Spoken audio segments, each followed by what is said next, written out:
ধর্মতলা থেকে রবীন্দ্র সদন পর্যন্ত যে মিছিল এখন পার্ক স্ট্রিটে রয়েছে, আর সেখান থেকে রয়েছেন আমাদের অপর প্রতিনিধি সুদীপ্ত আচার্য। সুদীপ্ত,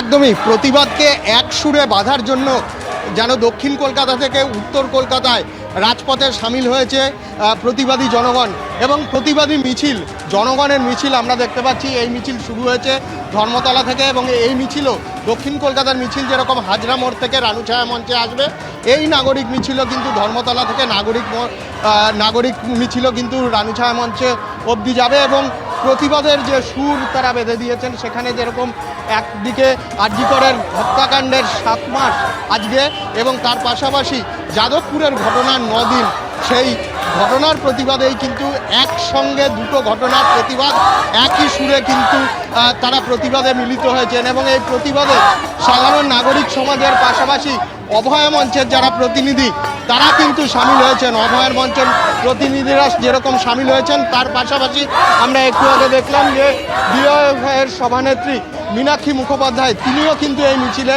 সামিল হয়েছেন। আমরা দেখতে পাচ্ছি বহু সংখ্যক মানুষ ধর্মতলা থেকে পায়ে পা মিলিয়ে একদিকে যেরকম আর.জি. করের নৃশংস হত্যাকাণ্ডের প্রতিবাদ করছেন, তার পাশাপাশি গত শনিবার যাদবপুর বিশ্ববিদ্যালয়ে যে ঘটনা ঘটেছে, যে অভিযোগ উঠেছে রাজ্যের শিক্ষামন্ত্রী ব্রাত্য বসুর গাড়ির তলায় একজন ছাত্র যাদবপুরের পড়ুয়া তিনি আহত হয়েছেন এবং তার প্রতিবাদে কিন্তু একসঙ্গে দুটো প্রতিবাদ মিশে একসঙ্গে হয়ে এই মিছিল এখন কিন্তু মিউজিয়াম ছাড়িয়ে পার্ক স্ট্রিটের মুখোমুখি এসে দাঁড়িয়েছে। আমরা দেখতে পাচ্ছি যে বিরাট সংখ্যক নাগরিক সমাজ এই নাগরিক মিছিলে কিন্তু অংশগ্রহণ করেছেন।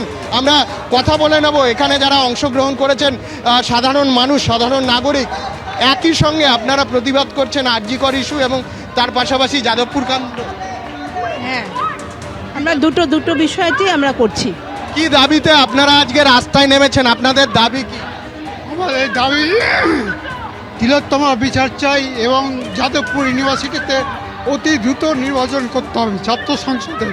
শুধু যাদবপুরই না, প্রত্যেকটা বিশ্ববিদ্যালয়ে ছাত্রদের নির্বাচন করতে হবে এবং তিলোত্তমার বিচার চাই, যথার্থ বিচার করতে হবে।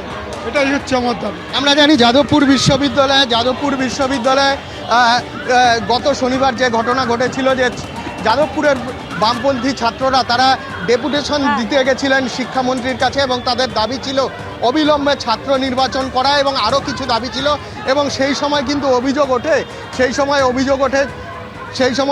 ওঠে যে আমরা কথা বলে নেব যে কি দাবি আপনাদের আজকে?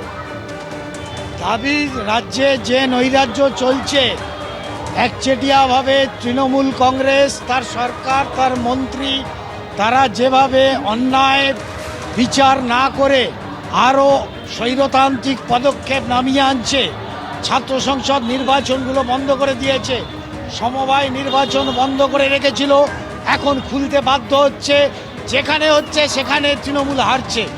বিচার চাইছেন সাধারণ মানুষ এবং সেটা আর.জি. কর থেকে যাদবপুর বিশ্ববিদ্যালয়, দুটো ঘটনাকে সামনে রেখেই কিন্তু সাধারণ মানুষ তারা রাস্তায় নেমেছেন।